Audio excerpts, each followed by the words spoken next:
নতুন এটা ভিডিঅ'লৈ জনালোঁ স্বাগতম।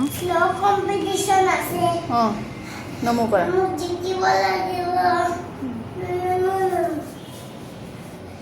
দেখিলেই নহয় ভিডিঅ'টোত ল'ৰাই মানে ৰাতিপুৱা একদম ধূপ চাকি জ্বলাইছিলোঁ মই তাতে সেৱা লৈ লৈছে। আজি স্কুলত কম্পিটিশ্যন আছে শ্লোকৰ প্ৰথমবাৰৰ কাৰণে পাৰ্টিচিপেট কৰিব। মই ইমান বেছি পঢ়া হোৱা নাই, তথাপি দি চাওঁ বোলো ভয় চয় ভাগিব, সেইটোৰ কাৰণে মই আজি পঠিয়াওঁ, নহ'বা ছেটাৰডে স্কুল বন্ধ থাকে তাহাঁতৰ। কম্পিটিশ্যনৰ কাৰণে আজি ওলাইছে যিহেতু স্কুল যাব লাগিব আৰু সেয়াই।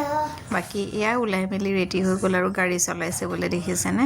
এতিয়া আমি ভেনলৈ ৰৈ আছোঁ, তাৰ ভেনৰ কাৰণে, যিহেতু আজি মেডাম মেফি, গতিকে আমাৰ স্কুল বন্ধ। আৰু এয়া দেখিছে দৌৰি ফুৰিছে। আৰু এয়া তাক ভেনত থৈ মেলি ওপৰলৈ উঠি আহিলোঁ আৰু এতিয়া মানে নিজৰ কামখিনি কৰিব লাগে আৰু খোৱা বোৱা। আকৌ ছোৱালীৰো ডান্সৰ ক্লাছ আছে, লগতে আজি কেইটামান বজাৰো আছে তাইৰে ছোৱালীৰে মানে।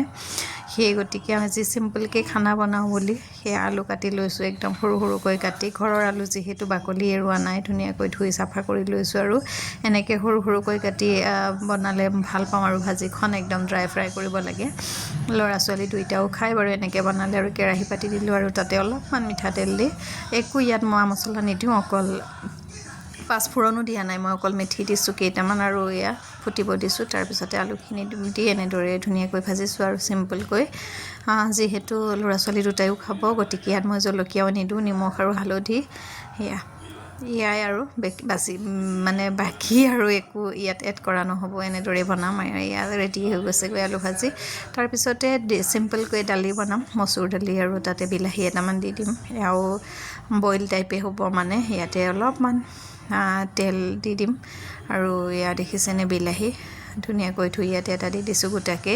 আৰু এইফালে নিমখ হালধিও ইয়াতে দি দিম। হালধি দি তাৰপিছতে মিঠাতেল অলপমানো ইয়াত ঢালি দিম। তেতিয়া মানে কি হয়, যেতিয়া কুকাৰটোত চিটি মাৰে তেতিয়া ইমান বিয়পি নপৰে আৰু। এয়া মিঠাতেল অলপ দি দিলোঁ। আৰু আলু ভাজিও এনেদৰে মই বনাই আছোঁ, এইটো ছাইডে ৰেডি হৈ গৈছেগৈ। আৰু এয়া একেবাৰে আলু ভাজি ৰেডি, নমাই থ'লোঁ। আৰু তাৰপিছত ইফালে আকৌ কুকাৰটো উঠালোৱে নহয়, ইফালে কুকাৰ উঠালোঁ দালি, আৰু এইফালে আলু ভাজিখিনি হৈয়ে গ'ল মোৰ। একো দিয়া নাই, কিন্তু চিম্পল ভাল লাগে। ৰুটিৰ লগতো খাবলৈ ভাল পাওঁ এনেদৰে, আৰু ভাতৰ লগতো মই ভাল পাওঁ। এয়াই আৰু বাকী এফালে আকৌ মানুহজনে আনিছিলে অলপমান মাছ, মোৱা মাছ দেখিছেনে, বাছি ল'লোঁ। আৰু কলপাত কেইখিলামান সৰস্বতী পূজাৰে স্কুলৰ পৰা অনা আছিলে, যিখিনি বাঢ়ি গৈছিলে লৈ আহিছিলোঁ কেইখিলামান পাত, আৰু সেই তাৰে ধুনীয়াকৈ পাতত দিম বুলি। আৰু ইয়াতো জুইৰ ব্যৱস্থাও নাই, মানে জুহাল নাই, গেছতে দিম। আৰু ইয়াতে নিমখ হালধি অলপমান মিঠাতেল ঢালি লৈছোঁ। আৰু ইয়াতে 3টামান কেঁচা জলকীয়া দি, যদি ধনিয়া পাত থাকে ইয়াতে দিব পাৰে, মই দিয়া নাই। আৰু ধুনীয়াকৈ এইখিনি মেৰিয়াই লৈছোঁ। আৰু মই দিম টাৱাখন গৰম হ'ব দিছোঁ, আৰু তাতে ধুনীয়াকৈ বান্ধি মেলি কলপাতৰ যিখিনি মেৰিয়াই লৈছিলোঁ মাছ, সেইখিনি ধুনীয়াকৈ দি ঢাকোন লগাই দিছোঁ। ঢাকোন এয়া দালি ঢকা আছিলে দেই, সেইটো কাৰণে অলপমান দালি চালি লাগি আছে, আৰু মই ধোৱা নাই, তেনেকৈ দি দিলোঁ। আৰু একেবাৰে ৰেডি হৈ গ'ল।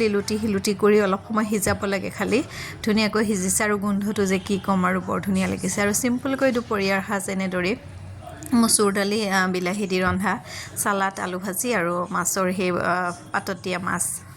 চিম্পল কিন্তু একদম টেষ্টি। আৰু সেয়াই আজিৰ ব্লগটো কেনেকুৱা পালে জনাব। আজিলৈ আহিলোঁ, বাই।